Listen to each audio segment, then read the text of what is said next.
My sense is that the news that we typically get on the big networks is pretty heavily processed. I feel like I'm getting another perspective on the real news.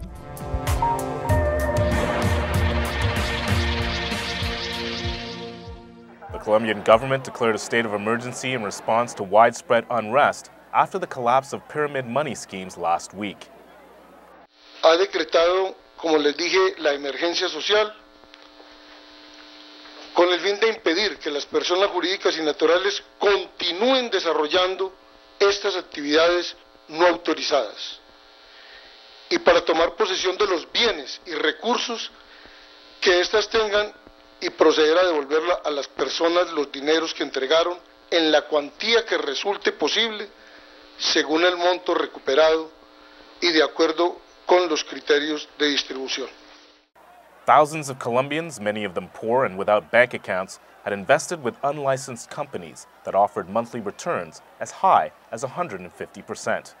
One outlet, known as Proyecciones DRFE, collapsed last Wednesday amid news that its owner, Carlos Suarez, had left the country and wouldn't repay clients. The company was thought to have lost $270 million, having collected $181 million during the first 9 months of 2008.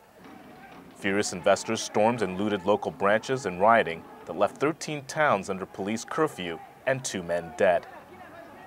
Government officials vowed to repay the poorest investors and sent police to shut down other alleged pyramid scheme operations. At the same time, loyal clients marched through the streets to defend companies that had offered interest rates as high as 150% a month.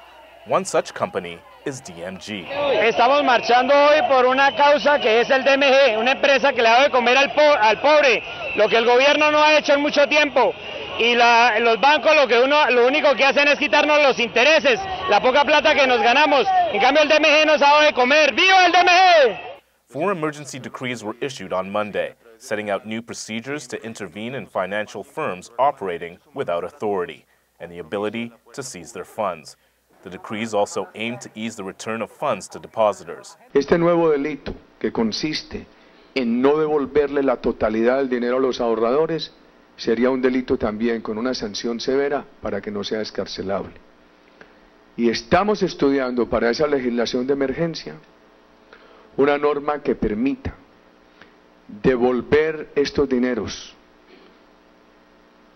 y estos patrimonios a los ahorradores por un procedimiento administrativo rápido, que no tenga que ir al procedimiento tradicional de liquidación judicial.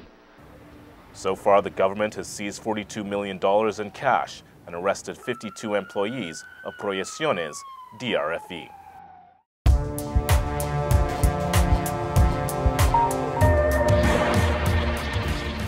Endless wars, abuse of powers, declining living standards, and the climate change crisis. The stakes couldn't be greater in the U.S. 2008 presidential elections. And with your help, we're moving our news operation to Washington, D.C., where we'll focus on money and corruption. For example, big oil and arms companies shape American economic and foreign policy with far-reaching effects on the lives of ordinary people. With allies in government, trade unions, the media, and in think tanks, they're a hidden hand that controls the commanding heights of American politics. Taking on the industrial military complex is what real change requires. Even former presidents and high administration officials have said so. But corporate television news treats such positions as marginal. Well, we think it's the decisive issue in the coming presidential elections. Uncompromising journalism requires questioning assumption, interrogating structures of wealth and power. Corporate TV news just won't do it. Only a news organization that's truly independent can tackle such issues with courage and tenacity. And we'll take on corporate TV news live. You'll watch TV news with our panel of writers, journalists, scientists, and historians. You'll be able to join in by phone, webcam, chat. Together we'll discuss and debate what's the real story and take on the myth and the propaganda. But this is only possible if you support us now.